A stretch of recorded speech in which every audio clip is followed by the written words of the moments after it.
We were halfway through signing the marriage license when Bob Boyle's first love sent him a photo of herself supposedly having crashed her car into a ditch in a suicide attempt. Without a second thought, he left me standing there, went and married her instead, and jetted off on a honeymoon. That same night, her social media with a picture of a floor littered with used condoms. Bob's text came right after. Even though Lily and I are married, she's still willing to let you be my mistress. You should learn to be as generous as she is. Don't be so ungrateful. I know you can't live without me. Once your father's assets are all transferred to my name, I'll make time to see you 1 day a week. Lily's delicate. Any children you have will be given to her. After all, she's the wife and you're the side piece. If you want to keep me, you need to know your place. I laughed. As the sole heiress to the Thorne family, the most powerful of Kingsbridge's for founding families, whoever I married would inherit my family's entire empire. What Bob didn't know was that the moment he walked out on me, I had already changed the groom on the license. A month later, I saw Bob again at a private charity auction. He had his arm wrapped around Lily Hayes, letting her sit on his lap while they kissed, completely oblivious to the world around them. The catcalls and cheers from the crowd twisted into jeers the moment I walked in. Well, Bob, your little lapdog finally got lonely and came looking for you. Miss Thorne, you really broke your record this time. A whole month you must have been going crazy without him. Bob pulled away from Lily's neck as if nothing was wrong, his eyebrow arched in a mocking sneer.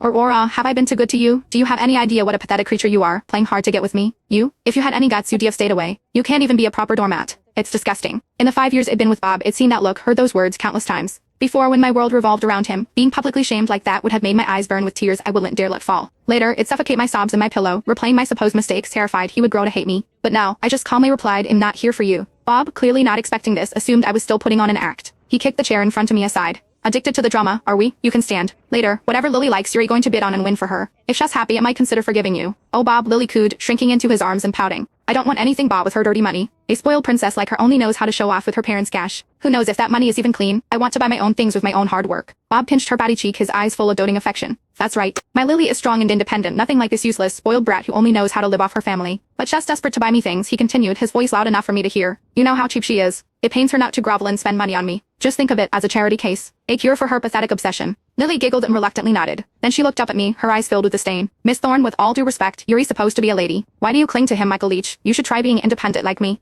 A woman can't rely on a man for everything. Otherwise, what's the difference between you and trash? I glanced down at the custom-made, million-dollar gown she was wearing and smiled faintly. The daughter of a housekeeper, lecturing me the sole heiress to the richest man in Kingsbridge on self-reliance. I walked to a quiet corner and took a seat. Bob frowned, a flicker of confusion in his eyes. He seemed to sense that something about me was different. Before he could process it, his friend started laughing again. Tieske, here we go again. Hiding in the corner to cry. Miss Thorne just can't live without our Bob. Hey, don't be so harsh. The Thornes are the richest family in Kingsbridge, and Aura is their only daughter. I heard Mr. Thorne plans to announce her marriage to one of the other 3 families at her 20-5th birthday banquet. They say whoever marries her gets the entire Thorne empire. The Thorne assets are worth hundreds of billions at least. I wonder who's going to get that lucky. Someone nudged Bob, winking. Is there any question? It's obviously our Bob. Everyone in Kingsbridge knows her Aura Thorne is head over heels for him. If he told her to die, she'd race to do it. Look, he ignores her for 1 month, and she comes crawling right back.